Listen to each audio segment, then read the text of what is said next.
তারেক রহমানের সিদ্ধান্তকে অমান্য করে কোথাও প্রার্থী হবেন না। যারা হবেন তারা সেটা হয়তো দলের প্রতি তাদের আনুগত্য নাই। আমরা আশা করি যে বিএনপি নেতৃবৃন্দের সহযোগিতা পেলে আমরা এখানে 4 প্রতীকেই জয়লাভ করব এবং আমি তাদেরকে নিয়ে পথ চলতে চাই, তাদেরকে নিয়েই আগামীতে কাজ করতে চাই। এখন আমি যতদূর জানি যে হাসান মামুন ভাই ছাত্র দল করেছেন, ছাত্র দল থেকে নির্বাহী কমিটির সদস্য, কাজেই তিনি দলের সাথে দীর্ঘদিন ধরে ছিলেন।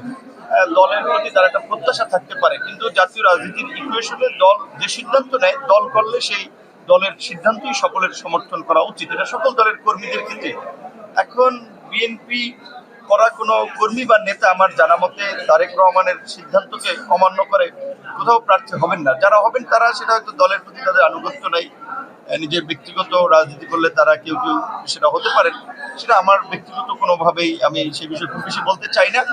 আমি আমার জায়গা থেকে এইটুকু বলতে পারি যে বিএনপি যেহেতু এখানে আমাকে সমর্থন দিয়েছে, আমি এলাকায় প্রবেশের পূর্বেই আমি আমাদের যারা আপনারা জানেন যে জনাব তারেক রহমান 25 তারিখ দেশে আগমন করেছেন, সেই সমাবেশ সে ঢাকায় বিভিন্ন জেলা উপজেলা নেতৃবৃন্দ গিয়েছেন, তাদের সহ ঢাকায় থেকে একসাথে এলাকায় এসেও অনেককে ফোন দিয়েছি, যোগাযোগ করেছি। জেলা বিএনপির সভাপতি সেক্রেটারি, উপজেলা বিএনপির সভাপতি সেক্রেটারি তারা আন্তরিকভাবেই ওয়েলকাম করেছেন এবং আমি আশা করি যে মামুন ভাই হয়তো সাময়িক তার একটা ক্ষোভ থাকতে পারে, অভিমান থাকতে পারে, কিন্তু যেহেতু বিএনপির মতো একটা দল যারা করেছেন, শেখ হাসিনার 17 বছরের আন্দোলন সংগ্রামে যারা স্যাক্রিফাইস করেছে, নিশ্চয়ই তারা দলের যে কোনো সিদ্ধান্ত মেনে নেবেন। হয়তো সাময়িক ক্ষোভের বশবর্তী রাগ অভিমান থেকে হয়তো মনোনয়ন নিয়েছেন, কিন্তু বিএনপির বিশেষ করে ভারপ্রাপ্ত চেয়ারম্যান আশা করি ডেকে কথা বললে তার এই রাক্ষোভ থাকবে না। এবং আমার জায়গা থেকে এটুকু বলতে শুধু মামুন ভাই না,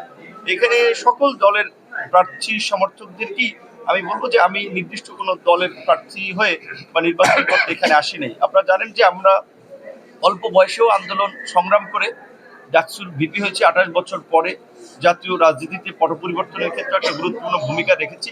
কাজে আমাদের যে জাতীয় পরিচিতি এবং অবস্থান, আমরা সেটাকে ধরে রেখে দল মত নির্বিশেষে সকলকে নিয়ে কাজ করতে চাই, সকলের জন্য কাজ করতে চাই। এখানে জামায়াত কিংবা ইসলামী আন্দোলনের যারা প্রার্থী হয়েছেন, যেটা আমরা বলেছি যে যারা আমাদের নির্বাচন এখন জোট করেছি, জোটের আগে যে জামাতের আমির কিংবা চরমনায় পীর সাহেব, তারেক রহমান এবং বেগম খালেদা জিয়ার মতো যারা জাতীয় নেতা, তাদের কোনো আসনে কোনো দলের প্রার্থী থাকা উচিত না। এবং আগামীর যে নির্বাচন, এটি কিন্তু একটি ঐতিহাসিক নির্বাচন। বাংলাদেশ স্বাধীনের পরে 72-এ যেভাবে আমরা দেখেছি যে সংসদ আপনার সেই সময় সংবিধান সংস্কার সভা বা গণপরিষদ হিসেবে যেমন কাজ করেছিল, ঠিক একইভাবে আগামীর যে সংসদ, সেই সংসদ কিন্তু প্রথম 6 মাস গণপরিষদ কিংবা সংবিধান সংস্কার সভা হিসেবে কাজ করবে। অর্থাৎ এই জুলাই গণ অভ্যুত্থানকে কেন্দ্র করে রাষ্ট্র সংস্কারের লক্ষ্যে যে জুলাই জাতীয় সনদ যেটা জারি হয়েছে, অধ্যাদেশ হয়েছে, সেটিকে পাশ করবে আগামীর সংসদ। কাজে এই সংসদ একেবারেই একটা মানে ঐতিহাসিক এবং গুরুত্বপূর্ণ একটা সংসদ। এই সংসদে জুলাই গণ অভ্যুত্থানের সকল অংশীজনদের একটা প্রতিনিধিত্ব থাকা দরকার। তাই আমরা মনে করি যে জুলাইয়ের আন্দোলনকারী রাজনৈতিক দলসমূহ যেন সেই সংসদে থাকতে পারে। এবং বিএনপির একটা ইতিবাচক দৃষ্টিভঙ্গি আপনারা শুনেছেন অনেক আগে থেকেই, যে তারা বলেছেন জাতীয় সরকার করবেন সকলকে নিয়ে। এবং তারই অংশ হিসেবে আমরা দেখেছি যে বিভিন্ন দলের নেতৃবৃন্দ কিভাবে সংসদে যেতে পারে, যেখানে বিএনপি একটা বড় দল হিসেবে তাদের সার্ভে থেকে, রিসার্চ থেকে মনে করেছে যে অন্য প্রতীক নিয়ে নির্বাচন করলে ঝুঁকি, সেখানে তারা পরামর্শ দিয়েছে যে আপনারা ধানের শীষে নির্বাচন করেন। এবং আমাদের অনেক দলের শীর্ষ নেতারাও কিন্তু কৌশলের অংশ হিসেবে ধানের শীষে নির্বাচন করছে।